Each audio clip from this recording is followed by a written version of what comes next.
Hello, everyone. I'm Deborah House, and I'm so appreciative of Alex and Ruth Ann inviting me to speak to you today about online public programming, and also for featuring it at the start of your Finding Alternative Futures 2 program.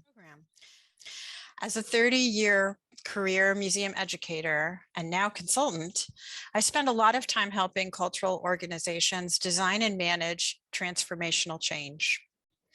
People, and especially organizations, rarely volunteer to go through transformational change on their own free will. This quote by my favorite university professor, Peter Coleman, one of the smartest minds focused on conflict resolution, is my current mantra. Significant shocks are often a necessary condition for bringing about transformational change. There's no question that we're living through a significant global shock that no one planned for and certainly did not welcome. However, now is the perfect time to harness the energy of this turbulent moment and create a resilient and productive future path. This path can only be built inch by inch and by interrogating every aspect of our operations, including fostering hard dialogues, both internally and externally, initiating some experimentation, and ultimately making brave but informed choices. Your whole FAF2 program is designed to help you through this journey. And it made sense to Ruth, Alex, and me to start the process with the core reason our organizations exist: to serve the public. Continually surprised how many critical decisions get made without freshly considering the needs and interests of our current visitors. As we plan paths for our future, let's get rid of old habits, assumptions, and misunderstandings, also biases about the public we aim to serve, especially now that we have the capacity to serve an exponentially larger and more diverse one. In this two-part presentation, I will review how our increasingly digital reliant lifestyles are impacting visitor behavior online. I'll describe key examples of how museums are leveraging partnerships to attract and serve the digital public. And I'll provide an overview of how museums can use existing tools and platforms to better connect with K-12 and college classrooms. Starting program planning around the needs of the user, or in our case, the museum visitor, is the first step in a successful design thinking approach. Here's an unconscious bias test. Answer this question. Over the past 15 months, did you think or give this instruction? Just do what you normally do, but use Zoom. Maybe you did not, but maybe your colleagues did. And as a result, we watched little tiny ant-sized people dance to scratchy music interrupted by unmuted mics on a very small computer screen. We also participated in live international scholar webinars where English abilities ranged wildly and no thought was given to offering live captions. We may have also attended virtual tours, clicking our way through a 3D dollhouse visualization of a myriad of confusing gallery pathways, only to find disappointing views and information about the art on display. By and large, museum pandemic efforts will not be remembered for the amazing ways our public got what they really needed or wanted. But they might be remembered for our quick responses that rehashed what we have been doing on site and delivered these replicas, warts and all, to culture hounds glued to screens at home. This awkward response reminds me of when early filmmakers used motion pictures to record stage performances from the back of the theater with a single camera. Why did they do that? Because it allowed the performers to continue doing exactly what they already knew how to do, and it was easy for the technology and crew to do so. But it was a terribly boring experience for the viewer until someone figured out how to use close-ups, edit sequences, and set up multiple cameras and special lighting. Online programming can be as engaging, educational, and memorable as your favorite film or even museum exhibition. Right now, we are all pioneers trying to figure out how, and applying a design thinking methodology will put us on the right track. Let's begin with studying research data recently gathered about online visitors. To their huge credit, the American Alliance of Museums, in partnership with Culture Track, released hot off the press data about what visitors actually wanted during the first 6 months of the pandemic. If you are not familiar with Culture Track, please do put this decade-long research effort led by La Placa Cohen Agency on your radar, as they are about to release their 2021 COVID impact data sets, and I can't wait to see them. I'm sure many directors did not have the time or attention as they were shuttering buildings, applying for government funding, and or preparing for COVID safe visits in 2020 to take this information to heart. But if they had, they would have gained important insight into what people are looking for culture-wise when they are not inside our buildings. In sum, they don't want to replicate the mechanics of a museum visit using digital tools, but they do want to be delighted. They want to have fun, and they want to learn something new. And while Zoom might be a good platform for some of this engagement to occur, we really have to deeply rethink how and why we use live video conferencing over other online platforms and tools in ways that make the engagement exciting and memorable. More on this later. But now, let's drill down to some of the key Culture Track findings, which were derived from over 120,000 respondents all over the US and Canada who regularly enjoy cultural events and offerings. These are the people who already find your websites and attend your programs, especially the digital ones. You will see the same charts in your workbooks, and you might be better off looking closely at the workbook version of these charts because the slide text seen in the video does appear tiny. Note that you can stop this video at any time and consult your workbook while the ideas are still fresh in your mind.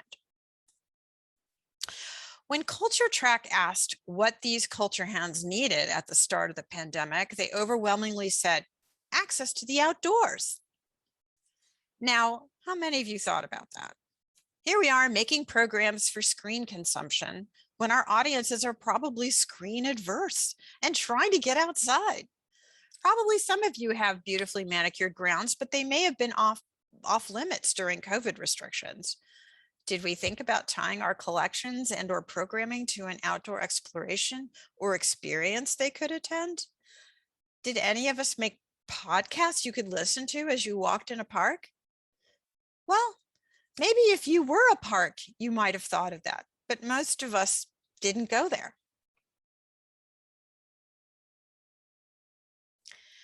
This slide shows what people said they wanted us to do. 53% responded, make me laugh, make me relax. This finding confirms similar data from the previous chart asking when the respondents asked for more fun in their quarantine lives. Note that this data point is the only consistent result across all racial and ethnic identities, shown here as separate columns of color, the vertical columns. What do you know? Everyone wants to have fun. Did you offer programs, digital or not, encouraging adults to laugh and have fun? If you answered yes, I'm guessing this was related to your social media activities rather than your main programming or educational offerings. Am I right? Don't worry, I'll find out. Your coaches are going to let me know. Another highly rated need was for children to have something educational to do, either helping with school topics or enrichment activities. How many of you jumped into transforming school visits to virtual field trips? I was disappointed how many museums last year chose to lay off their educational staff rather than think about virtual tours, even as an income generating activity. Schools and families are desperate for these opportunities, even in the aforementioned bare bones, just do it like you do in person, except on Zoom kind of way. As we will see at the end of this presentation, classrooms from kindergarten through college are in tremendous need right now. Our digitized primary sources and a spectrum of voices and materials interpreting them are essential to broadening students' understanding of American history, for example, and many other topics. Another point worth noting are the surprisingly wide disparities among responses from different racial and ethnic groupings. Respondents identifying as Black, African American, or Native American were much less interested than their white, Asian, or Hispanic counterparts in getting help from cultural institutions to connect with others. Seems like this would be important information to know if we were organizing social events online, right? Here's the final culture track chart I want to share with you. Respondents rated how strongly they agree or disagree with this statement. I hope arts and cultural organizations will become more relevant to people like me. As you see from the hump in the middle of the chart, there is widespread agreement on neutral. What? How can the overwhelming majority of 120,000 culturally savvy people not care about museums becoming more relevant to them? Do they think museums should not change? Do they doubt museums can become relevant? I really hope the new 2021 batch of data gets some clarity on this finding, because honestly, it's keeping me up at night. And knowing that only 12% of respondents selected strongly agree and 16% of respondents chose to disagree does not help. My takeaway here is the culture hounds are skeptical that museums and other cultural organizations can grow and change. Right now, we have a lot of work to do proving to our public that yes, we can be relevant and vital to them online, perhaps even more so. I recommend using this as a goal while rethinking your public programming online. Of course, the year 2020 is an anomaly for myriad reasons, and perhaps this data is overly impacted by the crisis moment in which it was taken. However, it seems clear that adults' interest in digital-based engagement has moved from fringe to everyday, and most observers agree there is no going back. Museums must spend time and resources on figuring out who their digital audiences are. Be prepared to discover that they are younger, more global, media seeking, and more interested in customizing their online experience to suit their needs than our inside crowd. They won't use or learn specialized vocabulary for your collection search. They prefer typing basic words into Google search, which means, ta-da, they're not going to enter through your website's front door. Imagine an organization that welcomes visitors at any time of day, allows them to rifle through collection records, experience recordings of past events, and share findings and experiences with other cyberspace travelers. This describes a nightmare scenario for any physical museum, but actually it's a basic set of requirements for a virtual one. So to summarize, takeaway number one, do not assume you understand your online visitors based on your on-site visitors' habits and needs. They will be different, and you must figure out how they are different and what that difference requires from you. Here's another assumption that you must now drop like a hot potato. The much misused phrase taken from the mystical baseball movie, "Build it and they will come." This ingrained idea that museums have only to open their galleries for the hordes to come running inside, as well as the corollary, the more galleries we build, the more people will visit, has no place in your digital program planning strategy. This line of magical thinking was never even mildly applicable for most physical museums outside mega tourism centers like Manhattan or Paris. Now, current pandemic requirements and behavior is making it exceedingly difficult for museums to reach basic attendance goals in real life.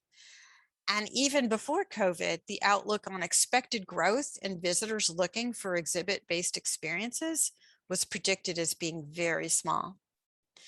With current concerns about new waves of COVID variants, it's really hard to imagine this picture becoming rosier. We now see that online programming is an existential imperative for museums. And in order to continue serving your publics, you will have to actively find them. You cannot rely on your website name alone to lure them in. An updated, corrected version of the Field of Dreams catchphrase might be, find them and entice them to connect with you. The good news is that virtual culture engagement is widespread and very much on the rise, as measured in increased time spent in using computers and televisions for leisure activities.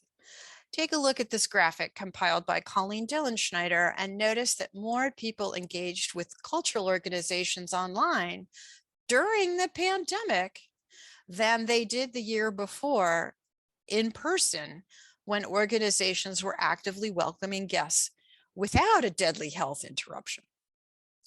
My instructions to you include thinking strategically about how your institution can connect with and attract those digital visitors using cleverly designed and organized traps set throughout the digital information space.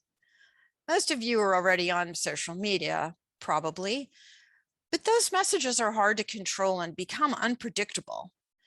How else might you capture your visitor prey? There are myriad answers to that question, of course, but I'm going to share with you a few examples from my own experience that I think could be relevant to yours, even if they do admittedly involve big city, well-endowed institutions.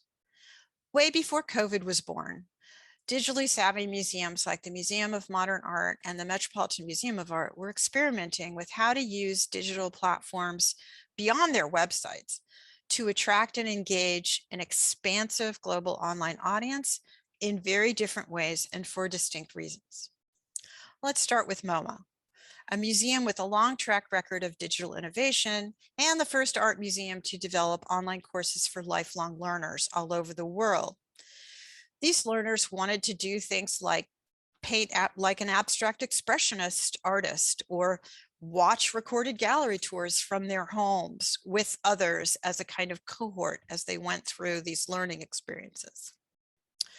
This small scale but widely available program attracted corporate funding from a global firm that appreciated the international reach of this innovative program. In 2012, when a startup known as Coursera began to offer undergraduate courses from Stanford and other blue chip universities for free, and at the same time, a nonprofit collaboration between Harvard and MIT birthed a competitive platform called edX, MoMA jumped into the free online course wave, now known as MOOCs, an acronym for Massively Open Online Courses. 9 years later, today, they have produced 8 online courses, including one in Chinese, that attracts tens of thousands of learners every year from all over the world. MoMA's director sees MOOCs as one of the museum's most successful outreach efforts because it expands their digital capacity without taxing internal infrastructure. Sure, they have to create the video and other media-based content for each course, but they're able to do that within their existing budgets and reuse the content for other purposes. MoMA's newest online course, presented here on this slide, shares a great deal of content videos, text panels, recordings of panel discussions, comparative images that were created for the on-site exhibition that opened this year. Another considerable advantage of this partnership is that Coursera, the largest MOOC provider in the world, hosts the platform and attracts the global audience for these courses at no cost to MoMA. In fact, MoMA gets a share of revenue from the learners who opt to pay extra for their official certificates of completion. What continues to delight MoMA is that the bulk of their online learners falls into a younger demographic range. They're in their mid-20s to early 40s. And that is a considerable shift from MoMA's on-site visitors who, like most art museums, the most of them bulk up in the category of the retired age range. MoMA plans live activities for MOOC learners, sometimes offering online webinars along with other virtual visitors. Other times, learners are invited to exclusive meetups all over the world with featured MoMA staff face-to-face. MoMA uses the MOOC infrastructure to cultivate the next generation of global visitors. If your museum currently enjoys a relationship with a university, it might behoove you to find out if online courses are being offered and whether they might be interested in collaborating on topics relevant to your collection. With all the interest in broadening understanding of American history, for example, your archive of documents and testimonials could take on a whole new life online with a new generation of learners. MoMA collaborated with 2 universities when creating this exhibition and MOOC on reimagining Blackness in architecture. And the universities ran special courses during the exhibition so that students could really immerse themselves in an important perspective on the history of architecture. What about web visitors that follow a more informal learning path, like one that might take them to Wikipedia, the world's largest and most read reference in history? In the last decade, Wikipedia grew to have more than 56 million free articles, attracting more than 2 billion visits each month. There is no more accessible, inclusive, accurate, and/or authoritative resource in print or online. Also note that articles are regularly translated into over 80 languages.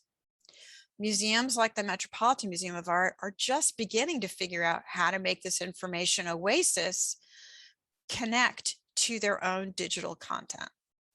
Like many other museums and archives, the Met has released to the web the content of its collection records and associated images that are not bound by copyright restrictions, all for free.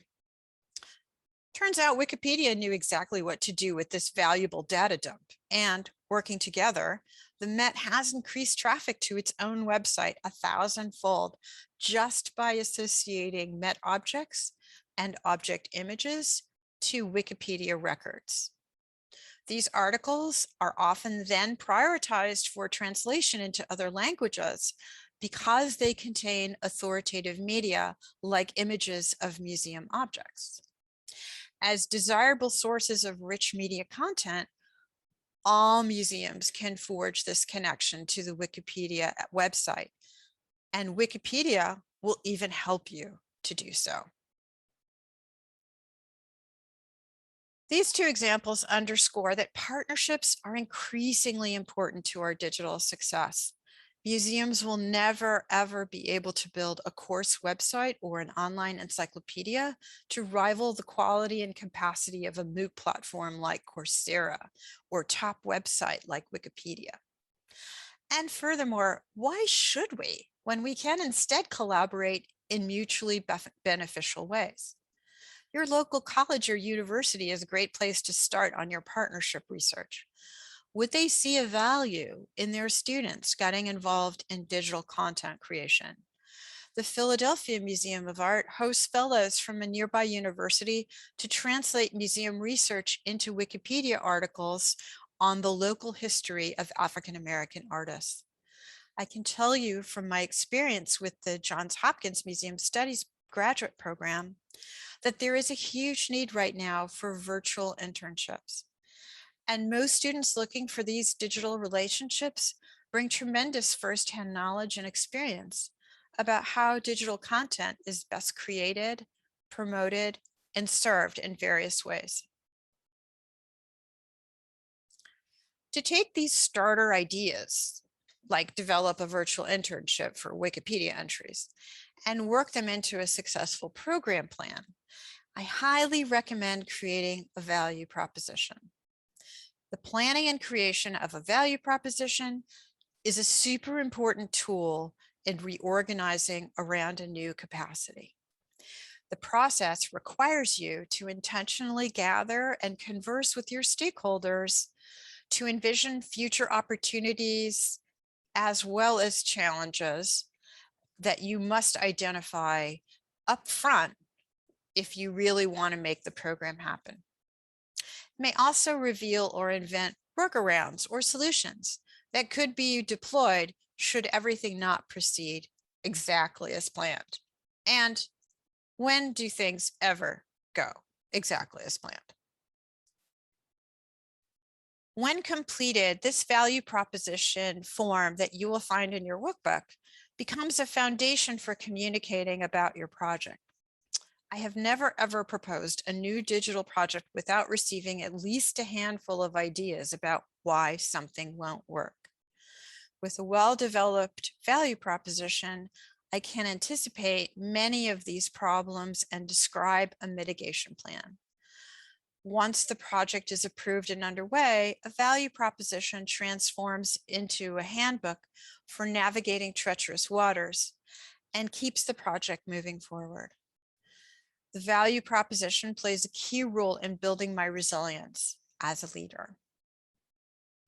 Before you use this form in the workbook, make sure you watch the video in your Google Classroom that I made for TAM museum educators on this very topic. It will walk you through how to use the worksheet materials. I also encourage you to work with your coach on the value proposition process. It's intended to be a collaborative process, and the more you include others in your journey, the better your proposition will be. Have fun and see you in part 2.